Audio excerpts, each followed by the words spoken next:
নমস্কার, আপনারা দেখছেন সময় কলকাতা। সময় নিউজ নিয়ে আমি পৃথা রয়েছে আপনাদের সঙ্গে। এখন চোখ রাখবো বিস্তারিত খবরে।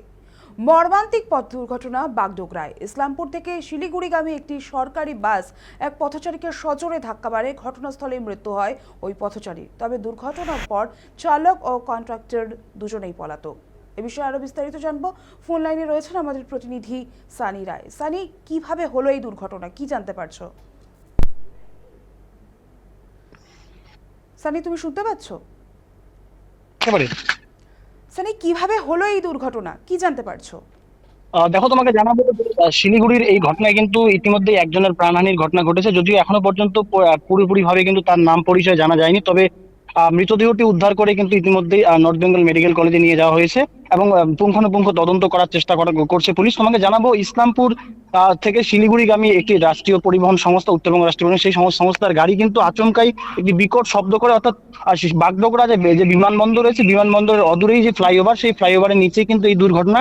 যেমনটা স্থানীয় সূত্র এবং পুলিশ সূত্রে যেমনটা জানা যাচ্ছে যে বাসটি আচমকাই কিন্তু বিকট শব্দ একটা করে এবং তারপরেই সেই বাস নিয়ন্ত্রণ হারিয়ে একেবারে সোজা ফ্লাইওভারের যে বড় পিলার, সেই পিলারে মারে এবং এই পিলারে মারার কিছুক্ষণ আগে যখন বাসটি নিয়ন্ত্রণ হারিয়ে যখন এদিক সেদিক ছুটছিল, তখনই কিন্তু পথ চলতি এক যুবককে একেবারে সজোরে ধাক্কা মারে। ঘটনাস্থলেই যুবকের মৃত্যু হয় বলেই দাবি করা হচ্ছে।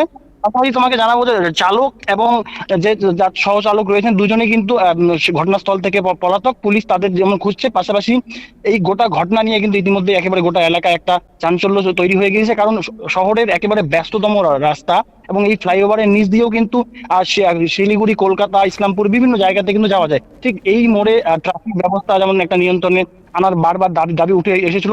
তুমি জানো যে ঠিক দেশের প্রধানমন্ত্রী তিনি কিন্তু ঠিক এই জায়গাতেই কিন্তু কিছু মাস আগে, অর্থাৎ নির্বাচনের আগে এখানে র্যালি করেছিলেন এবং ঠিক সেই জায়গাতে এই ধরনের ঘটনায় কিন্তু একটা ক্ষোভে ফুঁসছেন সাধারণ মানুষ। এখনো পর্যন্ত চালক ও যে কন্ডাক্টর তাকে তাকে যেমন তারা পুলিশ ধরতে পারেনি। পাশাপাশি বাসটিকে কিন্তু সেখান থেকে ইতিমধ্যেই নর্থ বেঙ্গলের যে শিলিগুড়ি ডিপো রয়েছে সেই ডিপোতে নিয়ে যাওয়া হয়েছে। তবে যাত্রীদের, বাকি যারা বাসের ভিতরে যারা যাত্রী, তারা কিন্তু একেবারে নিরাপদ রয়েছে বলেই কিন্তু এখনো পর্যন্ত খবর। ধন্যবাদ সানি আমাদের সঙ্গে থাকার জন্য।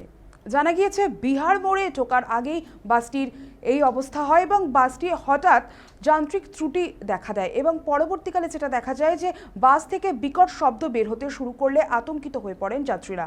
এরপরই বাসটি নিয়ন্ত্রণ হারিয়ে ফেলে। খবর পেয়ে বাগডোগরা থানার পুলিশ ঘটনাস্থলে পৌঁছয়। তারপর মৃতদেহটিকে উদ্ধার করে ময়নাতদন্তের জন্য পাঠানো হয়। পাশাপাশি দুর্ঘটনাগ্রস্ত বাসটিকে থানায় নিয়ে যাওয়া হয়েছে। ঘটনার প্রকৃত কারণ জানতে ইতিমধ্যেই তদন্ত শুরু করেছে পুলিশ।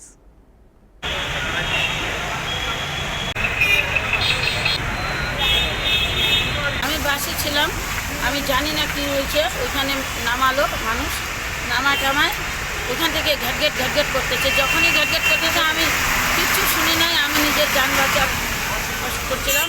ওই যে আমার নাতি ছিল, নাতিটা আবার মনে করলে ভিতরে, আর ওই যে মানুষগুলাই উপরে।